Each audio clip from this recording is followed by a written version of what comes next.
Siya ay tahimik pero matinik na clutch player sa liga ng NBA, ang 3-time NBA champion sa iba't ibang koponan. 2014 nang maging 3-point assassin siya ng San Antonio Spurs. 2019 nang tulungan naman niya ang Toronto Raptors para putulin ang dynasty ng Golden State Warriors. At 2020 nang tulungan niya ang Los Angeles Lakers na sungkitin ng kampyonato sa NBA bubble. Well, ang tanong dyan mga idol, swerte nga lang ba ang mamang ito dahil nagiging kakampi niya ang malalakas na player o talagang nakakatulong siya para maging top contender ang koponan? Kaya sa video natin ngayon ay ating pag-uusapan ng kwentong basketball ng 3-time NBA champion, ang 6'6" shooting guard na si Danny Green. Kaya tara mga idol, diretso na tayo.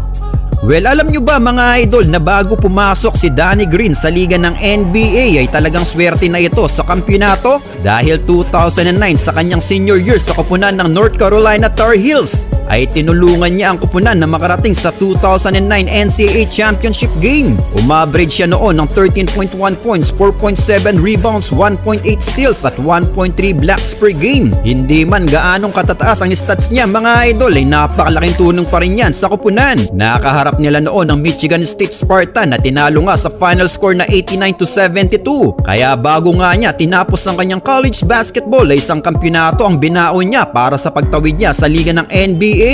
Dahil sa taong din yun mga idol, 2009 NBA draft nang pumasok nga sa liga ng NBA si Danny Green. Siya ay pinili ng koponan ng Cleveland Cavaliers bilang 46 overall pick. Muntik pa siyang maging undrafted noon mga idol. Well, mababa talaga ang rank ni Green noon dahil supporting role lang ang kanyang ginagampanan. Sa kanyang mga unang taon sa liga ng NBA ay hindi talaga natitipuhan itong si Danny Green ng mga koponan. Hindi siya nabibigyan ng pagkakataon para maipamalas ang kanyang laro lalo na sa kanyang shooting. Dahil sa kanyang rookie season pa lang sa Cavs noon ay 20 games lang ang kanyang nailaro mga idol. 6 minutes playing time per game na nagkakaroon lang ng 2 points per game. No chance para kay Danny Green mga idol. Kaya sa sumunod na season lang nangi-wave din siya ng Cavaliers. Hindi nga naging madali para kay Green noon ang simula ng kanyang karera mga idol. Pero November 17, 2010 nang subukan naman siya ng San Antonio Spurs. Sa kanyang 8 games na nilaro sa Spurs ay hindi pa rin nagugustuhan ang nilalaro ni Green noon mga idol.